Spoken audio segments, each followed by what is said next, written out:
حضرت امیر المومنین مولا علی کرم اللہ تعالی وجہ الکریم اس کے راوی ہیں. آپ فرماتے ہیں کہ نبی پاک علیہ الصلوۃ والسلام کی اپنے مزار میں جلوہ گری کے بعد یعنی دنیا سے پردہ فرمائے ہوئے صرف 3 دن ہوئے تھے تو ایک بدو کہتے ہیں ناظرین گاؤں سے آنے والے لوگوں کو، جو مدینہ منورہ کے اطراف میں گاؤں کے لوگ ہوتے تھے، ایک ولیجر بدو کہا جاتا ہے اسے. تو وہ آیا شخص اور اس نے آ کر اپنے آپ کو قبر منور پر گرا لیا.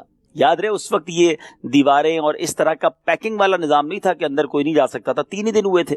تو باقاعدہ قبر انور پر اپنے آپ کو گرا لیا اور اس کی خاک پاک اپنے سر پر ڈالی اور یوں عرض گزار ہوا، یا رسول اللہ صلی اللہ تعالی علیہ وسلم، جو کچھ آپ نے اللہ تبارک و تعالیٰ سے سنا ہے وہ ہم نے آپ سے سنا ہے. اور وہ کیا ہے؟ اور پھر اس نے قرآن پاک کی سورہ نساء کی آیت نمبر 64 تلاوت کی. کمال کی آیت ہے.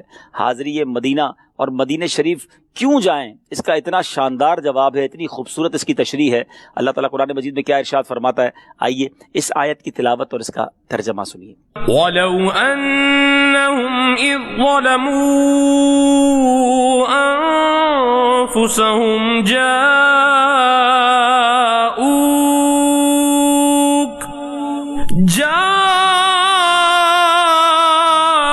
جاءوك فاستغفروا الله واستغفر لهم الرسول لوجدوا الله توابا رحيما.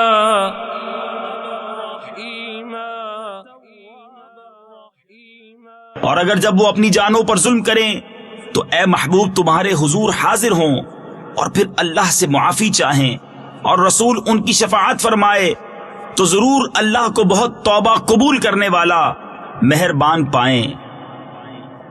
اب ناظرین یہ آیت کی تلاوت کی اور پھر کہا، یا رسول اللہ صلی اللہ تعالی علیہ وسلم، میں نے اپنے اوپر ظلم کیا ہے، یعنی میں نے گناہ کیے ہیں اور آپ کی بارگاہ بے کس پناہ میں حاضر ہوا ہوں، آپ میرے واسطے استغفار فرمائیں. قبر انور سے آواز آئی. ذرا غور سے سنیے گا ناظرین، مولا علی کرم اللہ تعالی وجہ الکریم روایت کر رہے ہیں اس روایت کو کہ قبر انور سے آواز آتی ہے، قد غفر لک، یعنی تحقیق تیرے گناہ بخش دیے گئے ہیں. میں اس بات پر تو بعد میں آؤں گا کہ اس کی دیوانگی کیسی تھی، اس کا انداز کیسا تھا، کرم نوازی نبی پاک نے کیسی کی، وہ 1 منٹ بعد بات کرتے ہیں. پہلے میں سوال کرنا چاہتا ہوں ناظرین سے کہ روایت کون کر رہا ہے؟ امیر المومنین مولا علی کرم اللہ تعالی وجہ الکریم. اور آپ کے علم کا عالم یہ ہے کہ نبی پاک فرماتے کہ میں علم کا شہر ہوں، علی اس کا دروازہ ہے.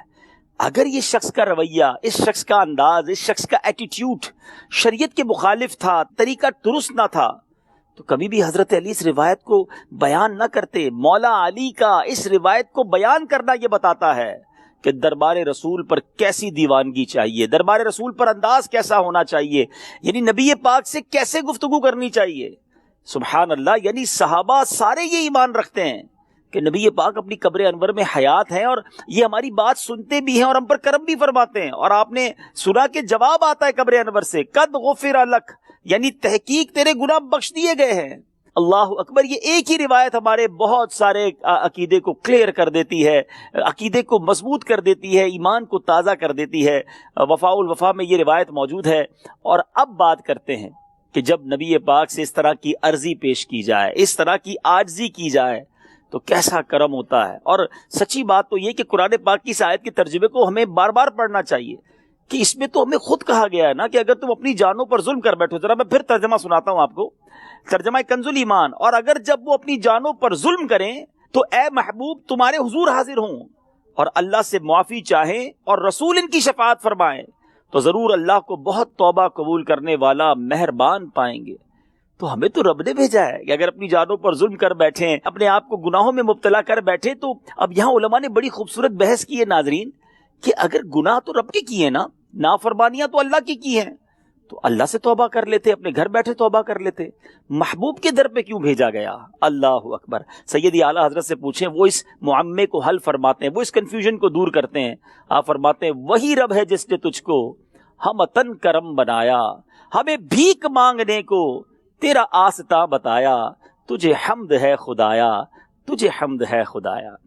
ہوگی رب جس نے تجھ کو ہم کرم بنایا، ہوگی رب جس نے تجھ کو ہمت کرم بنایا، ہمیں بھیک مانگنے کو، ہمیں بھیک مانگنے کو تیرا راستہ بتایا، تجھے حمد ہے خدایا، تجھے حمد ہے خدایا۔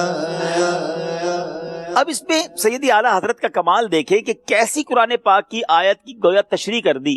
ایک اور شعر میں اس بات کو، بلکہ لفظ جاؤ کا جو قرآن میں آیا کہ اگر اپنی جانوں پر ظلم کر بیٹھو تو محبوب کے در پر چلے جاؤ، تو لفظ جاؤ کا کو اپنے شعر میں کیسے استعمال کیا اور کس پیارے انداز میں بات واضح کر دی ہے۔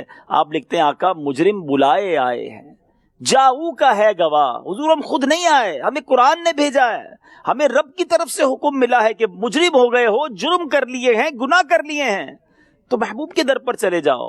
آقا مجرم بلائے آئے ہیں، جاؤ کا ہے گواہ، پھر رد ہو کب یہ شان، کریموں کے در کی ہے۔ مجرم بلائے آئے ہیں، جاؤ کا ہے گواہ، مجرم بلائے آئے ہیں، جاؤ کا ہے گواہ، پھر رد ہو کب یہ شان کریموں کے در کی ہے، پھر رد ہو کب یہ شان کریموں کے در کی ہے۔ صلو علی الحبیب صلی اللہ تعالی علی محمد۔ مجھے اپنی اور ساری دنیا کے لوگوں کی اصلاح کی کوشش کرنی ہے۔ انشاءاللہ عز و جل۔